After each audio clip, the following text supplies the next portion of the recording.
Tonight, we will tell you a story of vulnerability and desperation, a journey back to a time when understanding the human body was a profound mystery, and healing was often a hazardous gamble.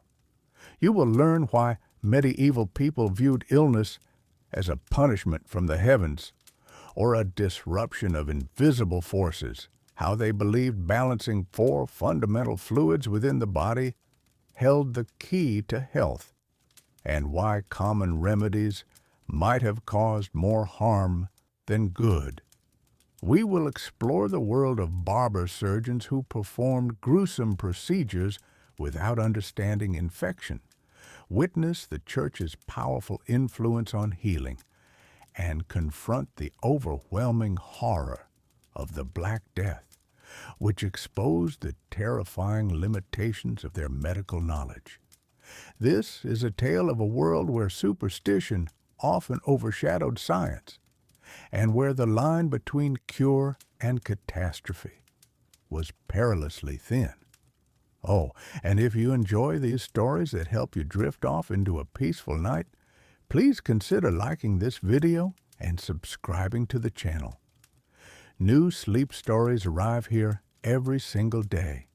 All right, find a comfortable spot.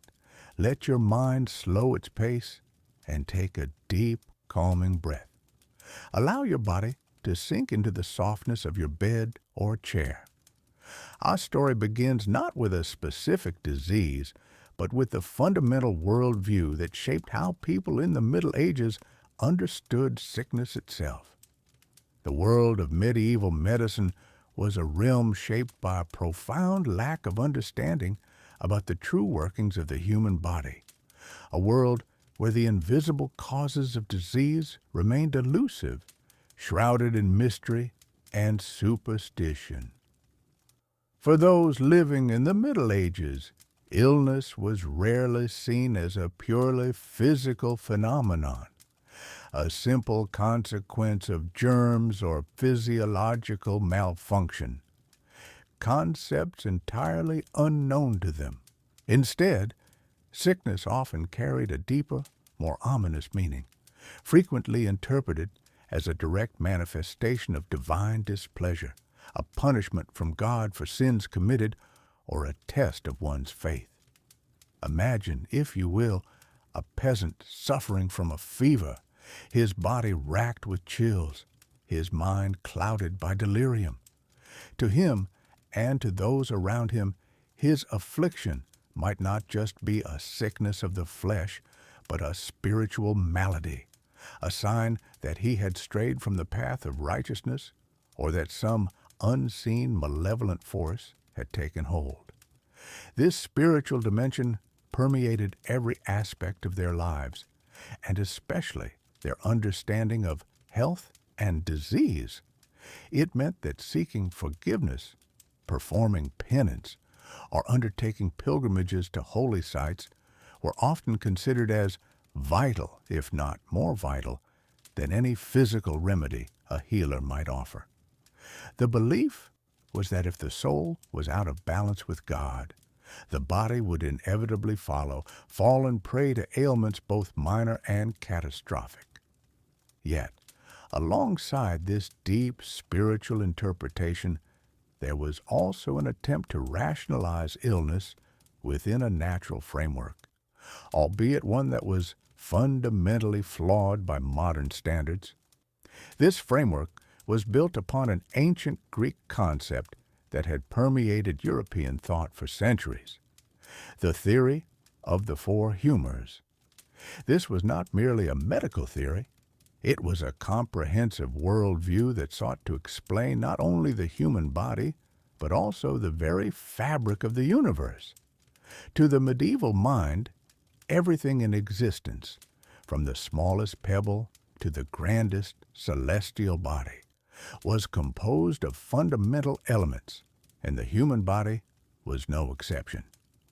The theory posited that within every individual flowed four primary bodily fluids, known as humors, each corresponding to one of the four classical elements and possessing specific qualities. These were Blood, associated with the element of air, believed to be hot and moist, linked to courage and a sanguine temperament. Phlegm, associated with water, believed to be cold and moist, linked to calmness and a phlegmatic temperament. Yellow bile, associated with fire, believed to be hot and dry, linked to irritability and a choleric temperament. And finally, black bile, associated with earth, believed to be cold and dry, linked to melancholy and a melancholic temperament. Health, in this complex system, was not simply the absence of disease, but rather a precarious state of perfect balance among these four humors. When a person was well, it was believed that these humors circulated harmoniously, each in its proper proportion, contributing to both physical vigor and mental stability. However, any disruption to this delicate equilibrium, whether too much of one humor or too little of another, was immediately identified as the root cause of all illness. A fever, for instance, might be attributed to an excess of hot and moist blood, or perhaps an overabundance of hot and dry yellow bile. A persistent cough, on the other hand, might be seen as an indication of too much cold and moist phlegm. This principle of balance and imbalance guided every diagnostic and therapeutic approach in medieval medicine. The perceived balance of these humors was believed to be influenced by a myriad of factors beyond just spiritual standing. The changing seasons, the food one consumed, the air one breathed, the alignment of the stars, and even one's emotional state were all thought to play a crucial role in maintaining or disrupting this delicate internal harmony. A person might fall ill not just because of sin, but because they had eaten too much of a cold food in winter, or because a particular planet was in an unfavorable position, or simply because they were experiencing prolonged sadness, which was linked to an excess of black bile. Every aspect of a person's life, therefore, was intertwined with their humoral balance. This foundational concept of the four humors meant that medieval physicians, or those who aspired to heal, did not seek to identify specific diseases in the way modern medicine does. Instead, their primary goal was to identify which humor was out of balance, and then to devise a treatment aimed at restoring the equilibrium. This often involved methods that seemed drastic and even counterproductive to us today, but which made perfect sense within their limited understanding of the body. Their entire approach to healing was predicated on the belief that if you could correct the humoral imbalance, the sickness would naturally recede and the body would return to its natural state of health. It was a logical system, built upon observation and ancient wisdom, yet tragically incomplete, leaving countless souls vulnerable to the very forces they sought to understand and control.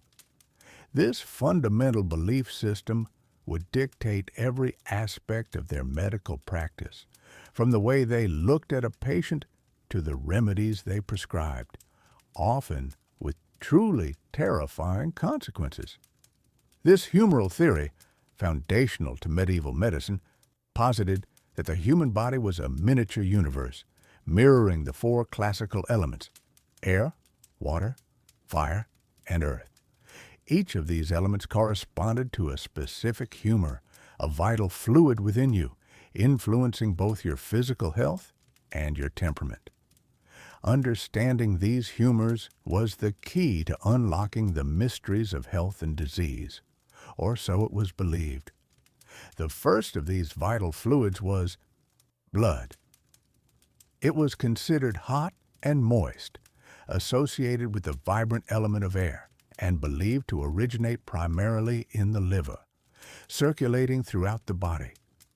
Blood was seen as the very essence of vitality, carrying warmth and life. An abundance of blood was thought to make an individual sanguine, optimistic, courageous, and sociable, always ready with a smile.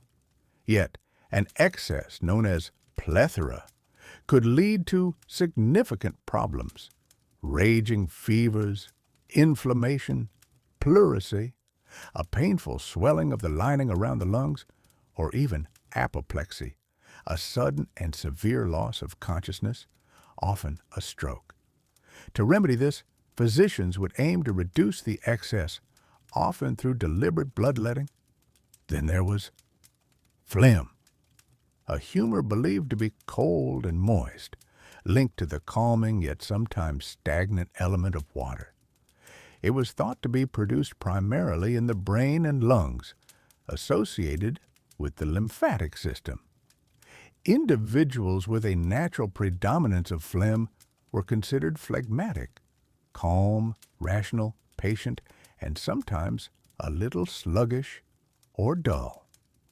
Too much phlegm, however, could result in lethargy, persistent catarrh, a buildup of mucus in the nose and throat, swelling, or even paralysis, as it was thought to impede the body's natural warmth and movement, bringing a chill that slowed everything down. Treatments would focus on warming and drying the body to expel the excess phlegm. The third humor was yellow bile, intensely hot and dry, directly reflecting the volatile, consuming fiery element. This fluid was understood to be produced in the liver and stored in the gallbladder.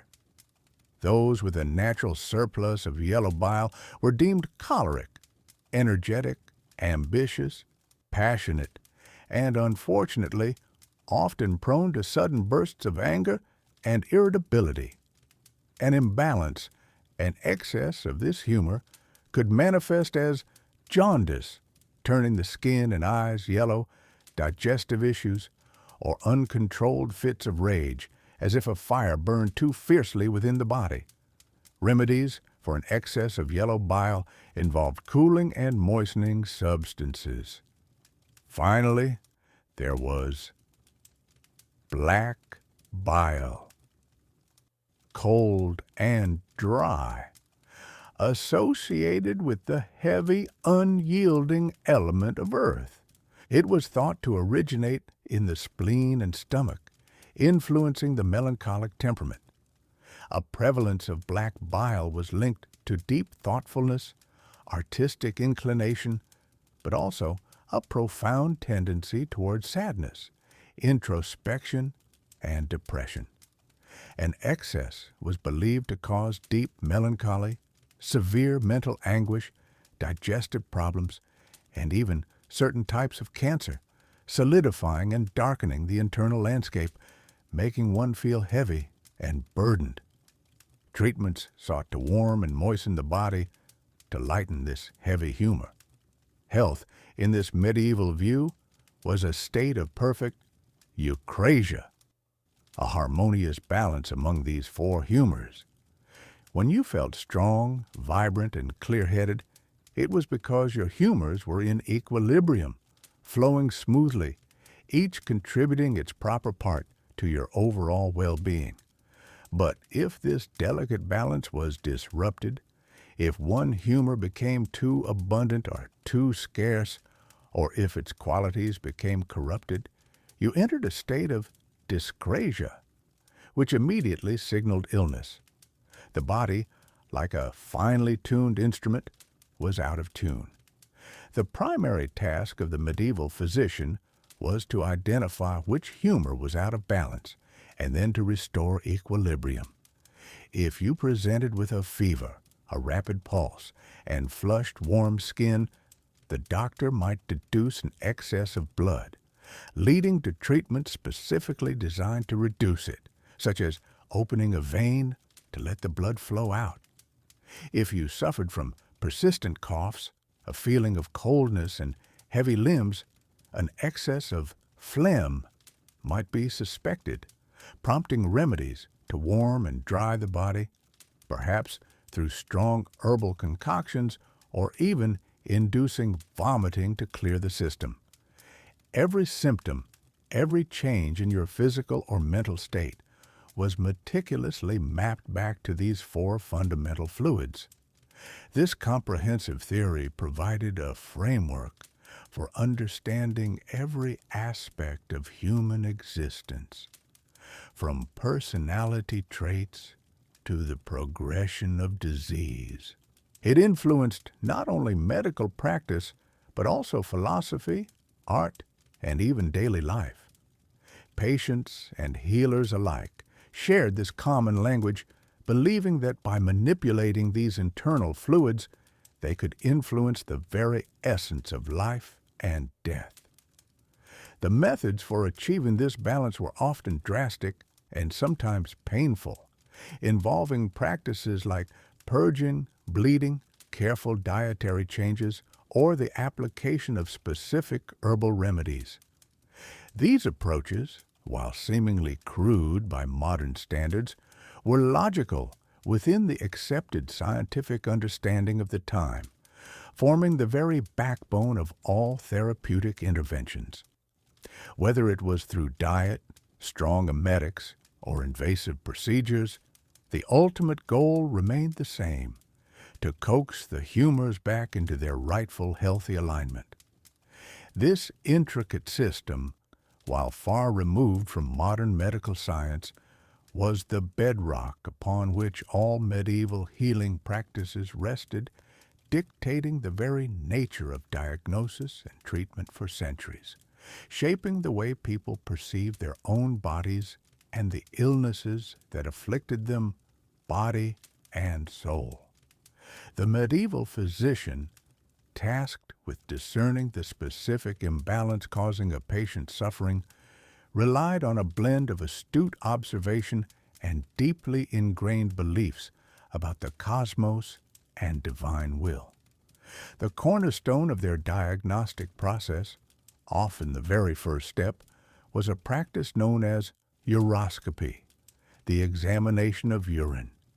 You would bring a sample of your urine to the physician, usually in a clear glass flask, and he would hold it up to the light, scrutinizing it with an intensity that might seem alien to us today. Every aspect of the urine was considered a vital clue: its color, its clarity, the presence of any sediment, even its very smell. A pale, watery sample might suggest an excess of phlegm, while a dark, thick, or cloudy appearance could indicate an imbalance of black bile or a feverish condition. Physicians often used a urine wheel, a circular chart displaying various shades and conditions of urine with corresponding diagnoses to aid their interpretation. This visual guide was a crucial tool, helping them categorize the patient's state and connect it directly to the prevailing humoral theory.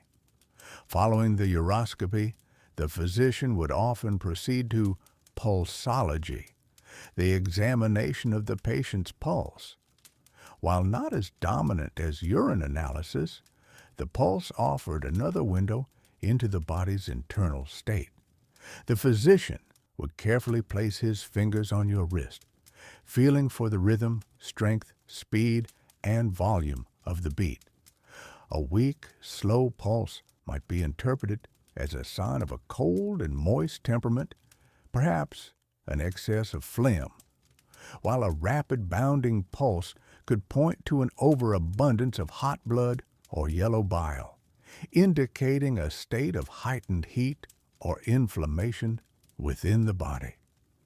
These subtle variations in the pulse were believed to reflect the flow and balance of the humors, guiding the physician towards a more precise understanding of the ailment. Beyond these primary methods, a comprehensive medieval diagnosis involved a broader assessment of the patient's overall condition. The physician would observe your skin color, noting any pallor, flush, or jaundice. which might indicate issues with blood or bile.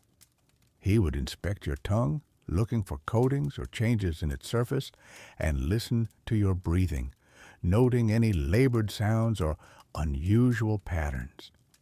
Even the characteristics of your feces, sputum, or sweat were considered relevant, each offering specific insights into the body's internal workings and the specific humor that might be causing the disturbance. The patient's general demeanor, their level of energy, their appetite, and even their sleep patterns were all factored into the diagnostic equation, painting a holistic picture of their humoral state. However, the medieval understanding of illness was not purely observational. It was profoundly intertwined with celestial influences. Astrology was considered an indispensable branch of medicine, a science that illuminated the hidden connections between the heavens and human health. Physicians meticulously consulted astrological charts, believing that the positions of the stars and planets at the moment of your birth or at the onset of your sickness directly influenced your constitution and the progression of your disease. Certain planets were associated with specific humors, organs, or even diseases. For instance, Mars, often linked to heat and aggression, might be associated with conditions involving fever or inflammation, while Saturn, seen as cold and melancholic, could be connected to illnesses related to black bile. This astrological insight guided not only diagnosis, but also treatment, helping to determine the most auspicious time for administering medicines, performing bloodletting, or even planning surgical procedures. They believed in critical days, specific dates influenced by planetary alignments, when a patient's condition would either significantly improve or worsen, making these days crucial for prognosis. Superstition, too, played an undeniable role in the diagnostic landscape, often blending seamlessly with more formal medical practices. While physicians trained in universities might focus on humors and stars, folk healers and the general populace often attributed illness to more mystical causes. You might hear whispers that your sickness was a divine punishment for a sin committed, or perhaps the result of a malevolent curse cast by a jealous neighbor, or even the work of unseen evil spirits. This worldview led to diagnostic methods that went beyond the physical, sometimes involving divination, interpreting dreams, or observing omens. Charms, amulets, and incantations were not just seen as treatments, but also as tools for identifying the supernatural origin of an ailment. Amulets inscribed with prayers or symbols were worn to ward off illness, and specific rituals were performed to cleanse a person believed to be afflicted by spiritual forces. The phases of the moon were also believed to influence the body's fluids, and thus, certain illnesses were thought to worsen during a full moon, while others might be more prevalent during a new moon. Even the location of your home or the presence of specific natural elements was considered to have a bearing on your health. This intricate web of observation, celestial belief, and folk superstition formed the complex lens through which medieval society understood and attempted to diagnose the myriad forms of human suffering. It was a system built on centuries of accumulated wisdom, spiritual conviction, and limited scientific understanding, a testament to their earnest attempts to bring order and meaning to the unpredictable world of disease.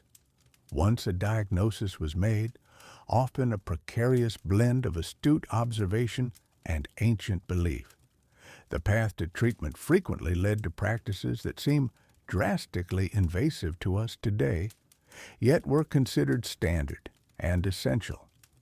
The fundamental goal was always to restore the delicate balance of the four humors within the body. If, for instance, a patient was deemed to have an excess of blood, a common assumption for a vast array of conditions ranging from persistent fevers and sudden inflammations to headaches, apoplexy, or even certain forms of madness, the most immediate and pervasive remedy was bloodletting, also known as phlebotomy. This was not a minor procedure. It was a cornerstone of medieval medicine, performed with unwavering conviction across all social strata, from the lowliest peasant suffering in a cramped, smoky hovel to the highest nobility resting within the cold stone walls of a castle. The methods varied, but the intent was singular: to drain the offending humor and thus alleviate the perceived internal pressure or corruption. One common and direct approach involved the use of a lancet, a small, sharp, often intricately crafted double-edged blade, meticulously maintained and often carried by practitioners in a specialized leather or wooden case. The practitioner, frequently a barber-surgeon, a skilled artisan who combined the mundane tasks of hair-cutting and shaving with more significant minor surgical procedures, would carefully select a vein. The choice of vein, typically in the arm, such as the median cubital vein, the neck, or even the ankle, was not arbitrary. It was often determined by the specific ailment, the patient's constitution, and even the astrological alignment of the stars, as celestial influences were profoundly believed to govern the ebb and flow of bodily fluids and overall health. With a swift, precise incision, the chosen vein would be opened, and the blood was allowed to flow, sometimes freely, sometimes regulated by the practitioner's thumb, into medieval medicine, while heavily reliant on drastic and often brutal measures like bloodletting and purging, also recognized the subtle, profound power of nature, particularly through the widespread use of herbal remedies. For centuries, long before the establishment of formal medical universities, much of the knowledge about plants and their healing properties was meticulously preserved and actively practiced within the quiet, self-sufficient confines of monasteries. These sacred communities were more than just spiritual centers. They served as vital hubs of learning, diligently copying ancient manuscripts, cultivating extensive gardens, and slowly developing a practical, empirical understanding of the natural world that surrounded them. Monks and nuns, often among the most educated individuals in their regions, dedicated themselves to the patient study of botany and the practical application of medicine.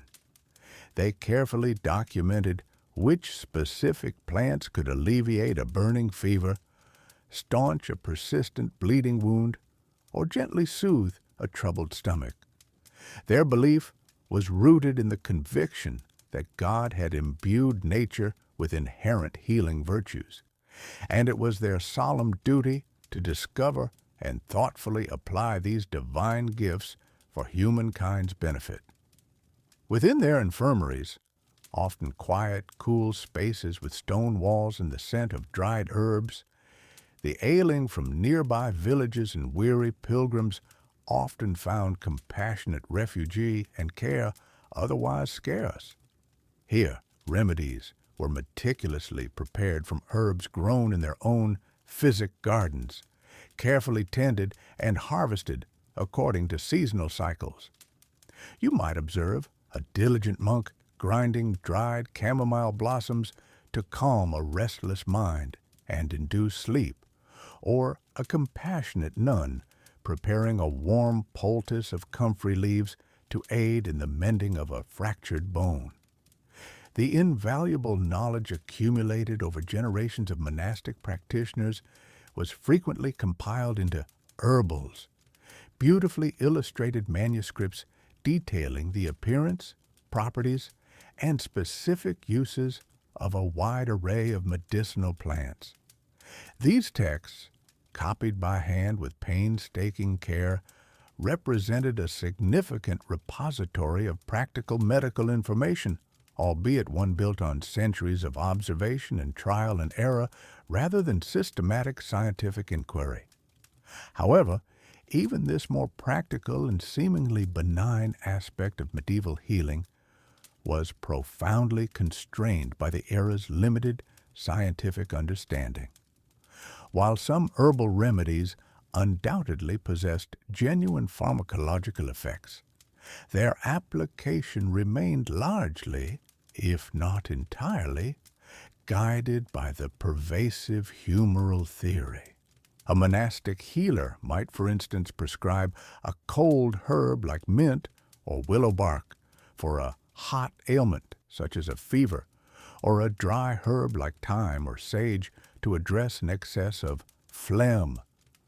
The precise understanding of dosage was rudimentary, often based on tradition rather than precise measurement, and the concept of active chemical compounds, the true source of a plant's medicinal power, was entirely unknown.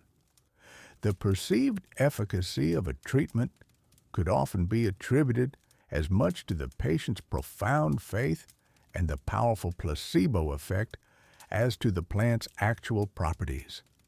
Furthermore, the quality, variety, and general availability of these herbal remedies varied enormously across regions and monastic communities. Not every monastery possessed an extensive physic garden, nor did every community have highly skilled herbalists. The vast majority of common folk, living far removed from monastic infirmaries, often relied instead on local wise women, village healers, or cunning folk. The knowledge these individuals possessed was typically a unique blend of inherited oral tradition, deeply ingrained superstitious beliefs, and practical hands-on experience gleaned from generations of observation. Their concoctions might indeed incorporate beneficial herbs, but they frequently also included less conventional ingredients, such as various animal parts, minerals, or a range of charms and whispered incantations. All these elements were believed to influence the body's delicate humoral balance, or crucially, to ward off malevolent spirits and demonic influences often thought to be the ultimate root cause of illness. The entire practice of medicine in the Middle Ages, even in its gentler, more natural herbal form, was inextricably intertwined with the prevailing worldview, where the physical and spiritual realms were not merely connected, but often indistinguishable. Illness was frequently interpreted as a direct result of divine displeasure, a challenging test of faith, or a direct consequence of unconfessed sin, rather than purely a physiological imbalance. Thus, while herbal lore offered a less invasive and often more comforting alternative to the brutal interventions of bloodletting and purging, it remained fundamentally constrained by the profound limitations of scientific understanding inherent to the age. It stood as a quiet, often overlooked cornerstone in a vast, complex, and frequently terrifying landscape of sickness, suffering, and a desperate, hopeful search for healing amidst profound ignorance. While physicians pondered the balance of humors and monks cultivated their healing gardens, a different kind of practitioner emerged from the shadows of the medieval street: the barber-surgeon. You see, the learned physicians, often educated in nascent universities and steeped in ancient texts, considered manual procedures beneath them. Their esteemed domain was the internal, the theoretical, the balancing of those four essential humors through dietary changes, herbal concoctions, or prescriptive bloodletting. But the human body, as you know, suffers from more than just internal imbalances. It breaks, it bleeds, it festers, and it grows tumors. And for these common, often gruesome ailments, people turn to those who were already accustomed to handling sharp instruments and blood, the barbers. Their shops, found in every town and city, were not just places for a shave or a haircut. They were also the sites of crude medical interventions. Imagine a busy medieval market square, the clatter of carts, the murmur of voices, the smell of damp earth and wood smoke, and then the stark, practical reality of a barber-surgeon's booth.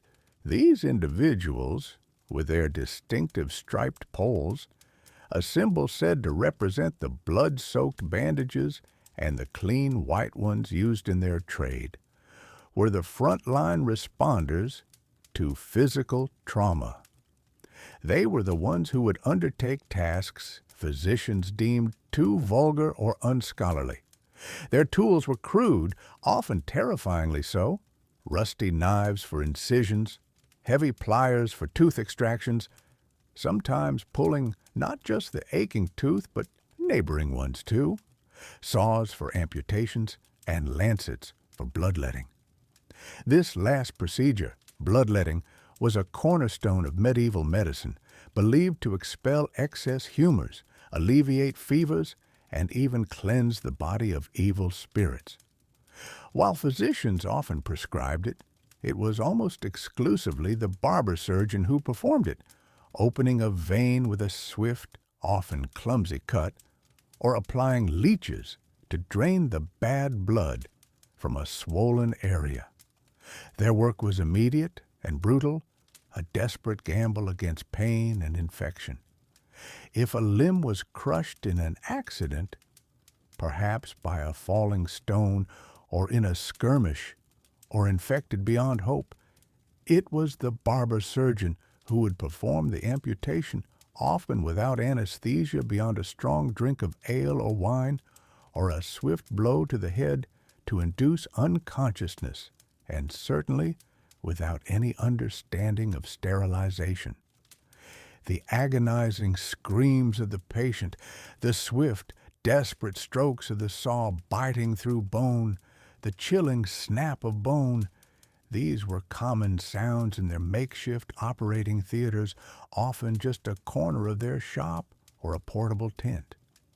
They would set broken bones, often poorly, leading to deformities, chronic pain, and permanent disability.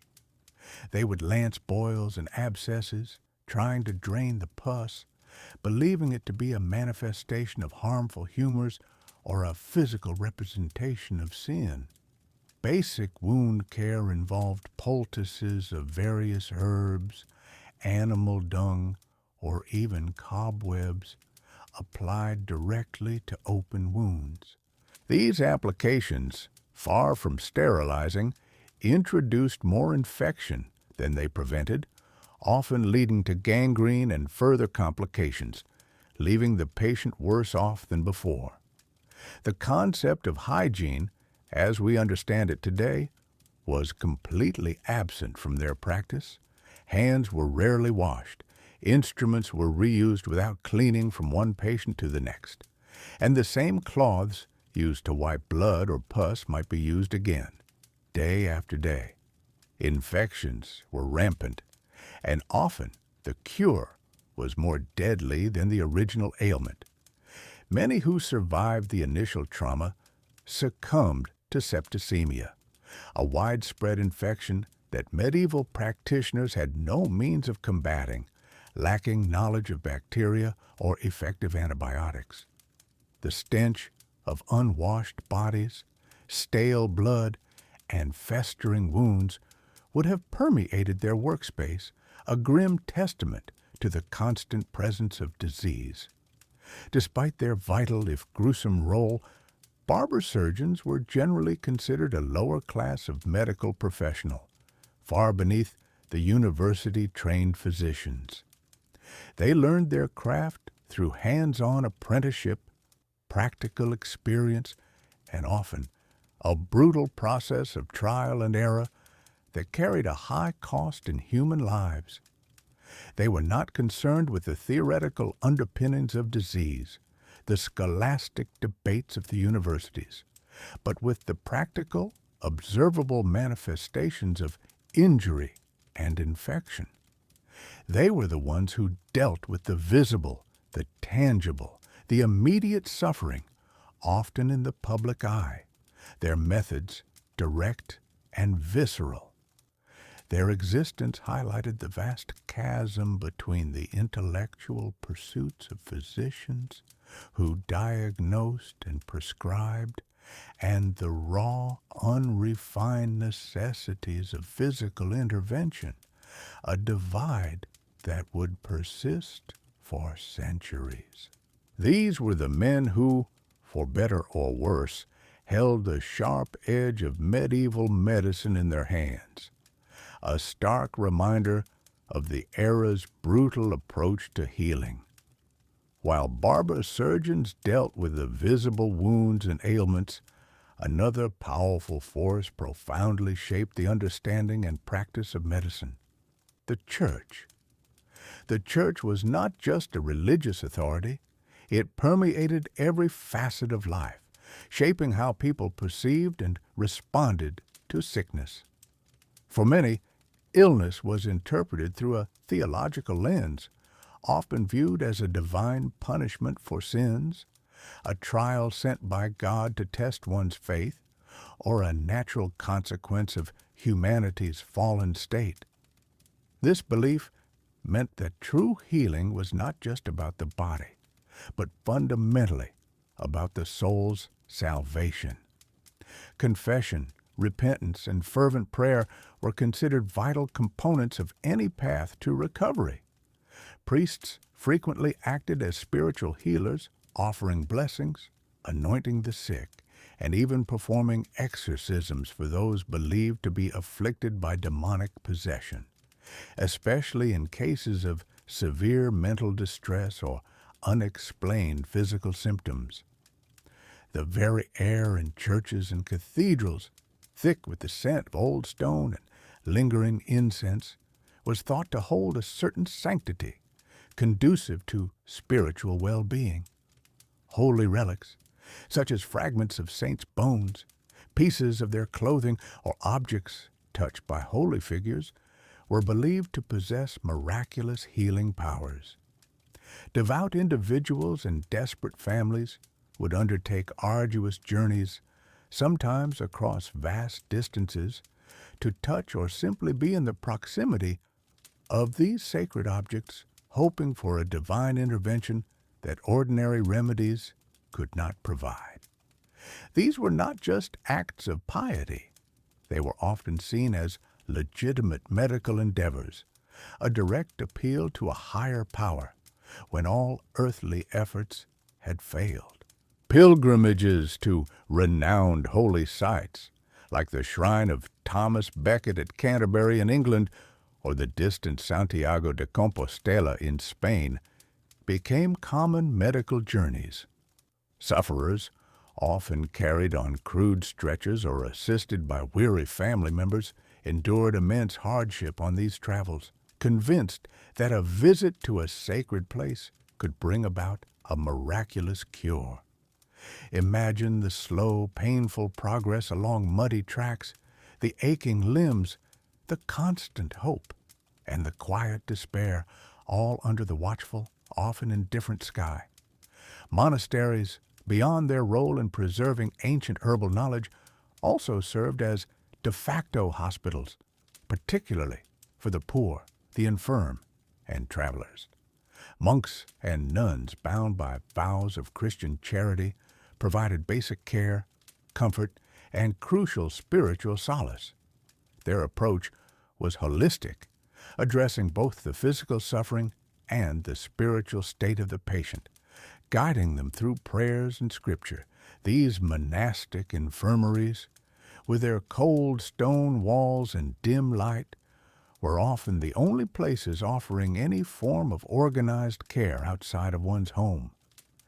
This deep intertwining of faith and medicine meant that a physician's prognosis might be secondary to a priest's blessing.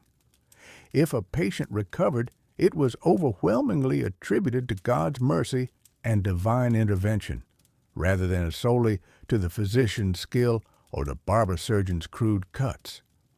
The emphasis was often on enduring suffering with patience and piety, as affliction was frequently viewed as a path to spiritual purification and a means to earn favor in the afterlife. This worldview could, at times, discourage aggressive or experimental treatments, favoring acceptance of one's fate as God's will.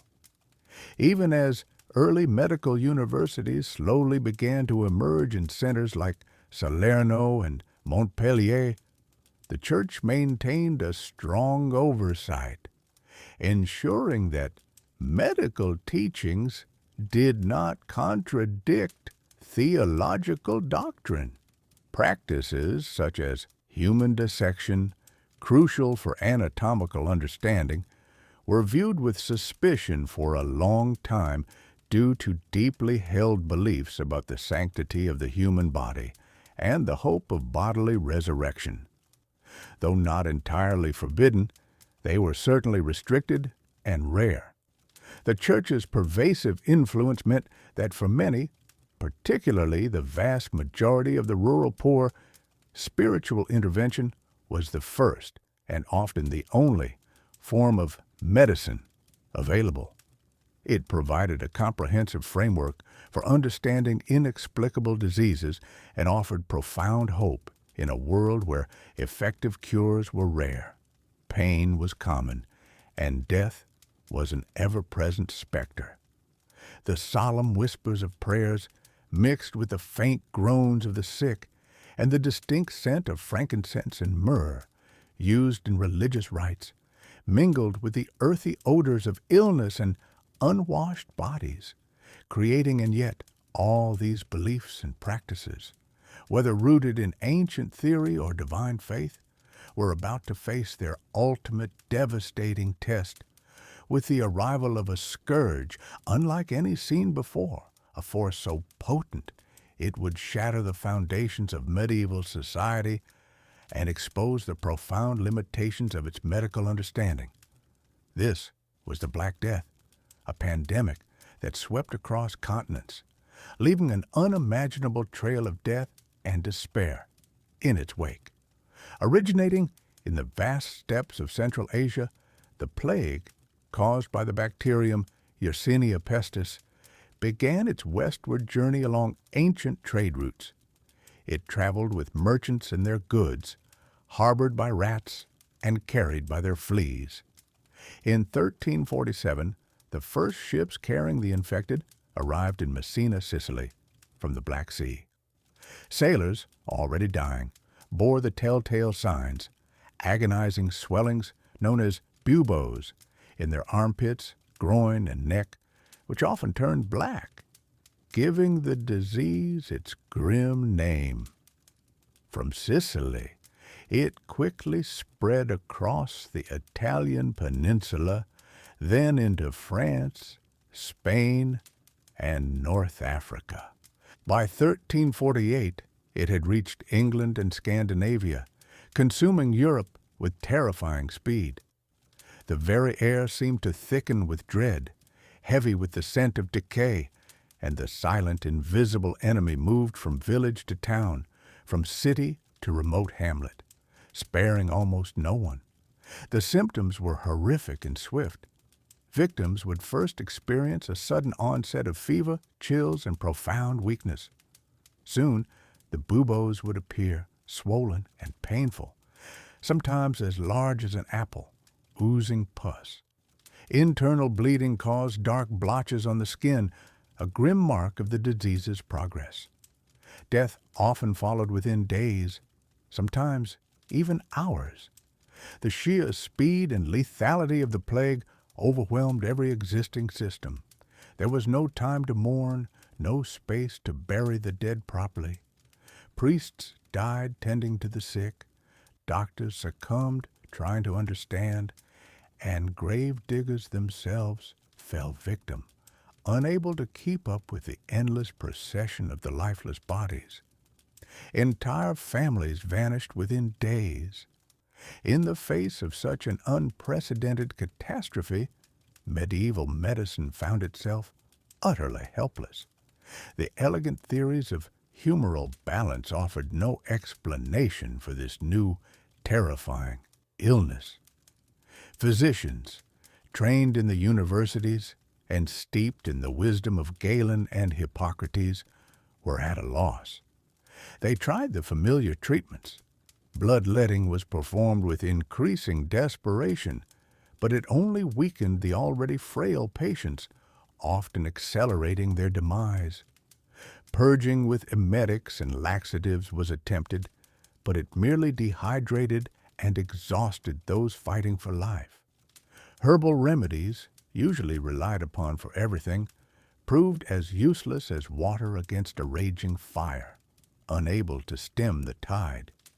The barber-surgeons, adept at mending broken bones or pulling teeth, could do nothing to stop the internal ravages. Their crude instruments and lack of understanding of sanitation only compounded the problem as they unknowingly spread the disease. The very air in the sick rooms, thick with the smell of illness, fear, and decomposition, offered no comfort, only the chilling certainty of impending doom. The church, too, despite its immense spiritual authority, was powerless to halt the advance of the plague. People turned to prayer with fervent desperation, seeking divine intervention. Processions of flagellants, who publicly whipped themselves to atone for sins they believed had brought God's wrath, marched through towns, hoping their suffering would appease an angry deity. Pilgrimages to holy sites became vectors, as infected and healthy mingled on the roads. Relics, once believed to possess miraculous healing powers, offered no shield against the plague's relentless assault.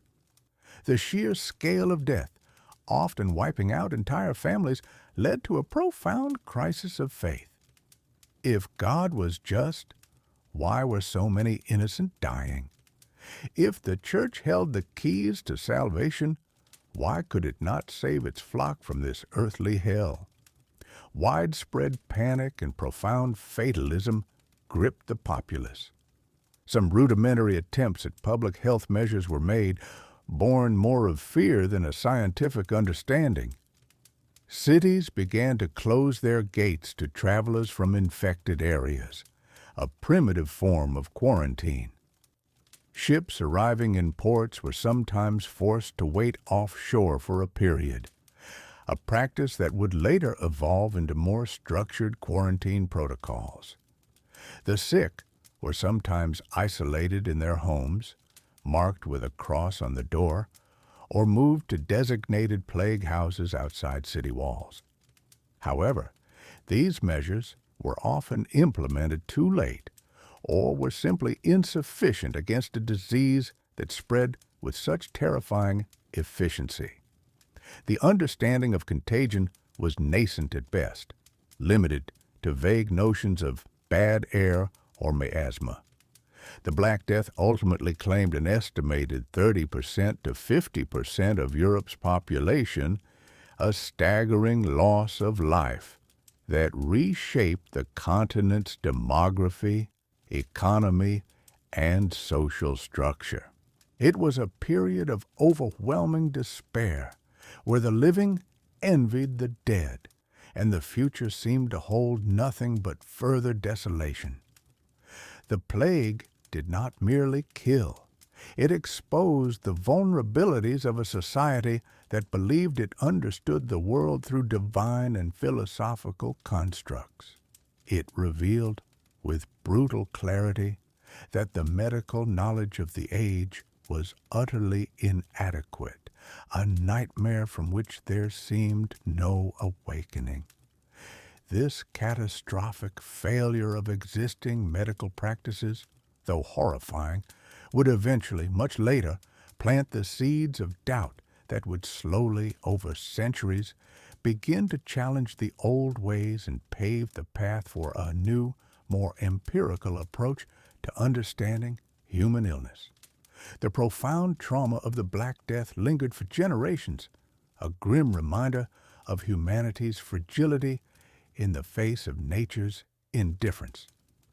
The Black Death was a devastating 14th century pandemic that swept across Europe, exposing the profound limitations of medieval medicine and faith, and profoundly reshaping society.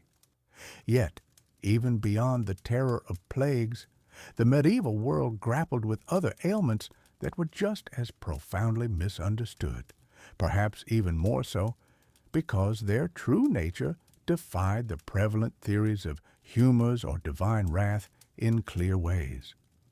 Consider, for instance, the suffering of those afflicted with what we now call mental illness, or the tragic fate of individuals diagnosed with leprosy. For the medieval mind, the causes of mental distress were often rooted not in the body's physical imbalances, but in the spiritual or supernatural realm. A person exhibiting signs of severe depression, anxiety, or psychosis might be seen not as ill, but as possessed by malevolent spirits, or as undergoing divine punishment for some unconfessed sin, perhaps a secret pact with the devil. The very concept of mental illness as a medical condition was largely absent.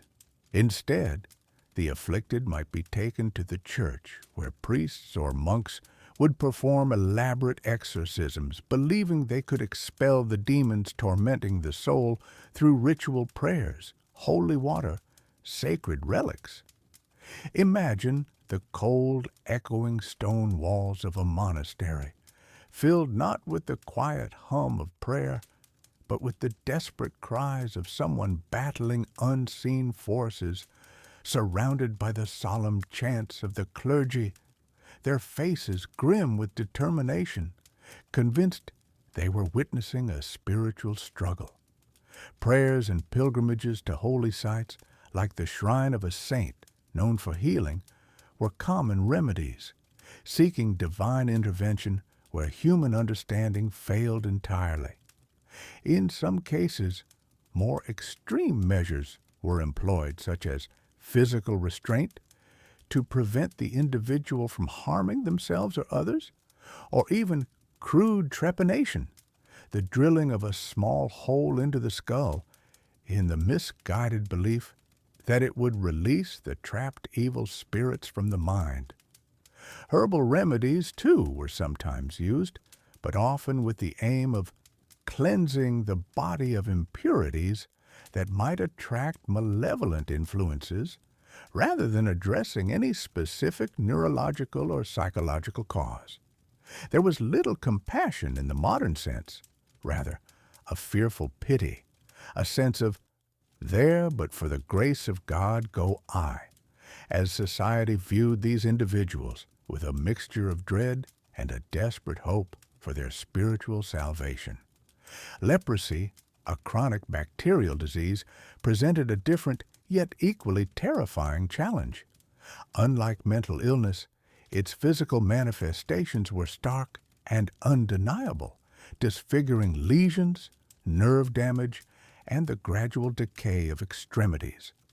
But like mental illness, its cause was often attributed to divine displeasure or a consequence of grave sin, a visible mark of God's judgment upon the sinner.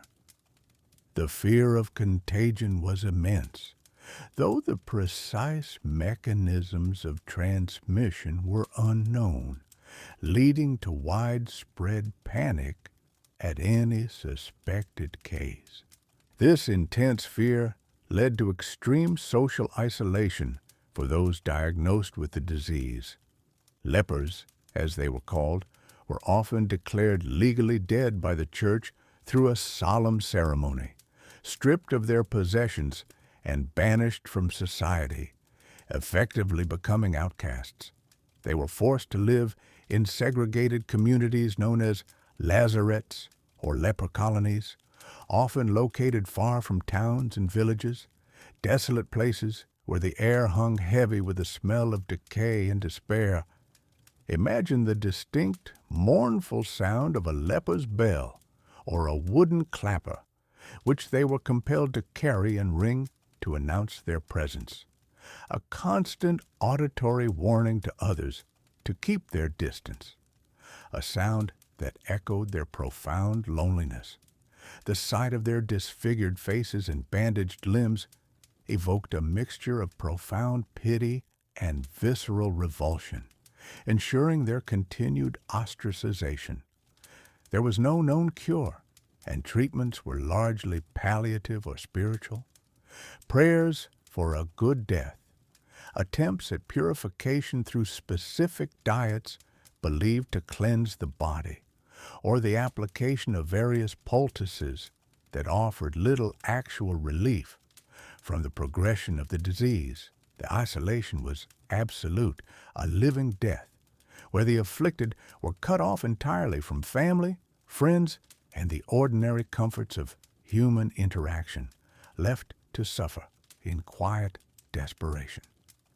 The fear of leprosy permeated medieval society, becoming a powerful symbol of moral corruption and divine judgment, reinforcing the belief that illness was often a direct reflection of one's spiritual state and a warning to the righteous. These deeply ingrained perceptions meant that medical understanding of such conditions remained tragically stagnant for centuries, overshadowed by fear, superstition, and an unshakable conviction in the power of the divine to both inflict and alleviate suffering. The very idea of studying these conditions scientifically, outside the framework of religious dogma or humoral theory, was a concept still far beyond the horizon of medieval thought, awaiting a new era of inquiry and observation. Yet, even amidst such widespread despair and misinterpretation, faint glimmers of a different path began to emerge, almost imperceptibly, in the latter centuries of the Middle Ages. The very foundations of medieval medicine, built on ancient texts and philosophical reasoning, began to be questioned, not by common folk, but by a new breed of scholars and nascent institutions of learning.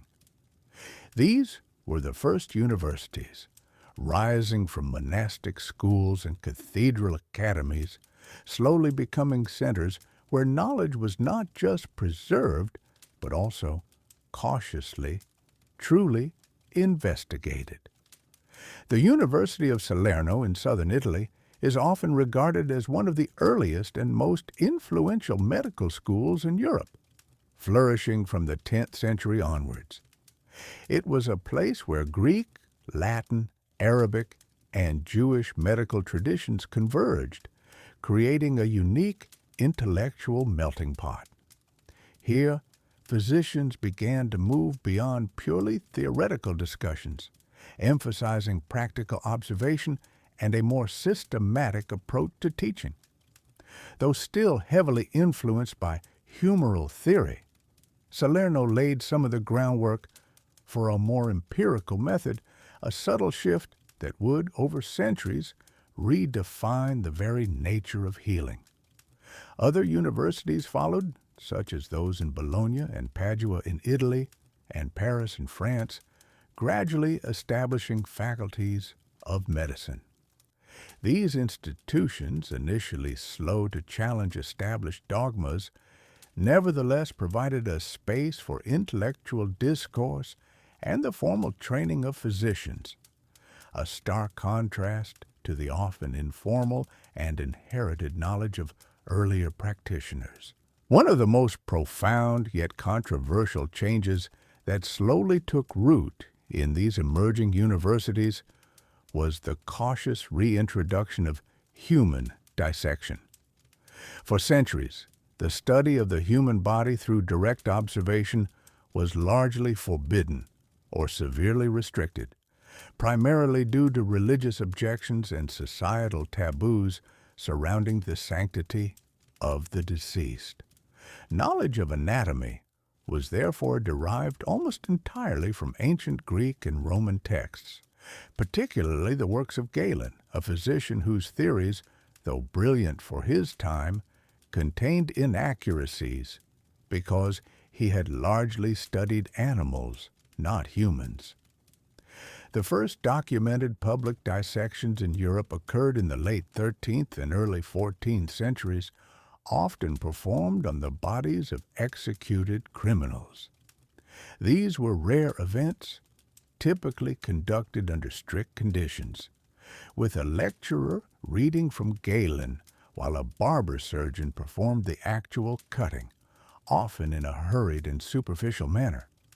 The purpose was not necessarily to discover new anatomical facts, but rather to confirm Galen's teachings.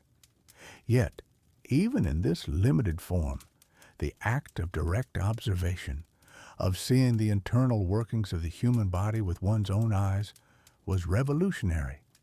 It sowed the seeds of doubt, quietly, subtly, about the absolute infallibility of ancient authorities. Over time, as more dissections were performed and detailed anatomical illustrations began to appear, discrepancies between ancient texts and observed reality became undeniable.